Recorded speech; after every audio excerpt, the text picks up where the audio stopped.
In this lecture, we'll talk about the applications of hash algorithms. You'll find hashes in many areas of computer science. Hashes are everywhere. They are a critical part of password systems, digital signatures, security certificates, blockchain technology, or even how the ATM of your bank verifies the PIN of your credit card when you want to withdraw some cash. Let's see the most useful use cases. Cryptographic hash functions are very commonly used in password verification. For security reasons, passwords are not stored in clear text. If an attacker was to break into the system and steal the file or the database where passwords are stored, the attacker could then access each user account. A more secure way to store a password is to transform it into data that cannot be converted back into the original password. And this is exactly what hashing does. So instead of saving the clear text password, the system will calculate its hash and store that hash. This is how Linux, Windows, databases, and all other web applications work. Let's see the contents of etc shadow.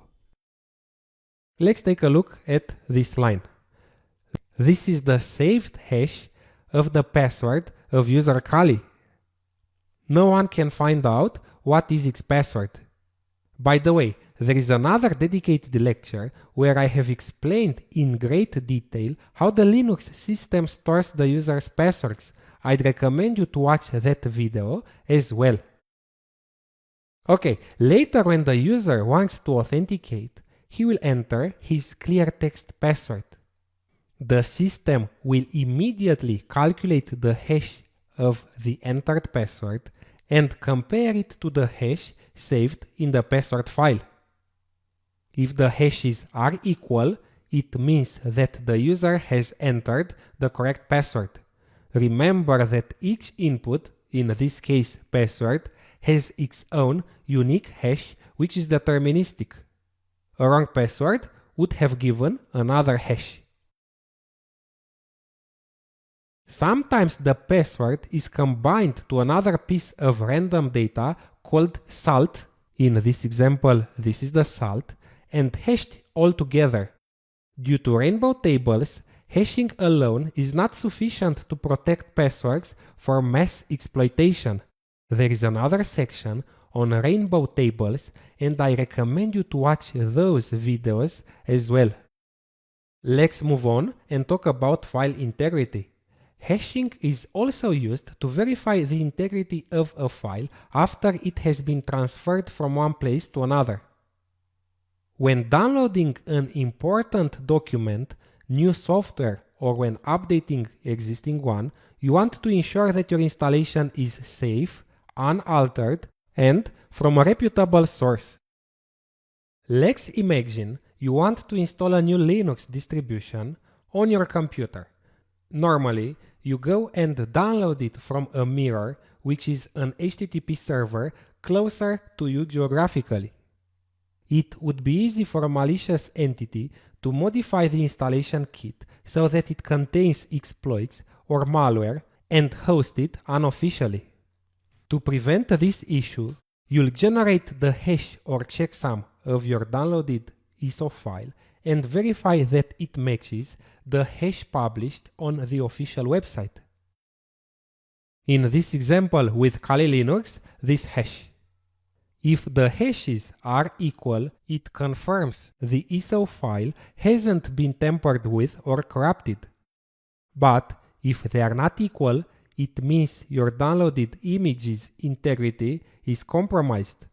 Maybe it was corrupted during the download process. Remember that if a single bit is different in your downloaded file, the file has a different hash than the one calculated by the development team and published online. Let me show you how this works. I've already downloaded CentOS 8 boot ISO file and I want to check its integrity. It's on my desktop. This is the file. I want to be sure that the file hasn't been tampered with or corrupted. CentOS.org has listed checksum information via HTTPS in the release notes for each software release. My release is 8.19.11, and this is the web page for that release. I will calculate the SHA-256 hash of the downloaded file and then compare the hash to the one published online. If they are the same, I have verified the integrity of the ISO file and I can install it without any risk. SHA-256, sum, and the file. It's calculating the hash. Okay, this is the hash. Let's check it against the hash published online.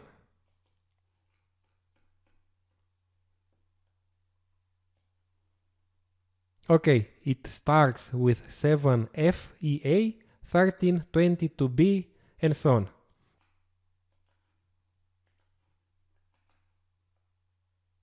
It's the same hash. Another application of hashes is the process of digital signing. Hashing is a critical component of the digital signing process. In fact, the digital signature of a file is the hash of the file encrypted with the private key of the one that signs. Let's take a look at the digital certificate of google.com. We see that the certificate authority signed it by using the same SHA-256 and RSA algorithms. The last application of hashes I'm gonna talk about in this lecture is related to data structures of programming languages. Python dictionaries and sex or Go maps are implemented as hash tables. We won't go deeper into it now. You should only know that they provide constant time lookup and insertion time on average.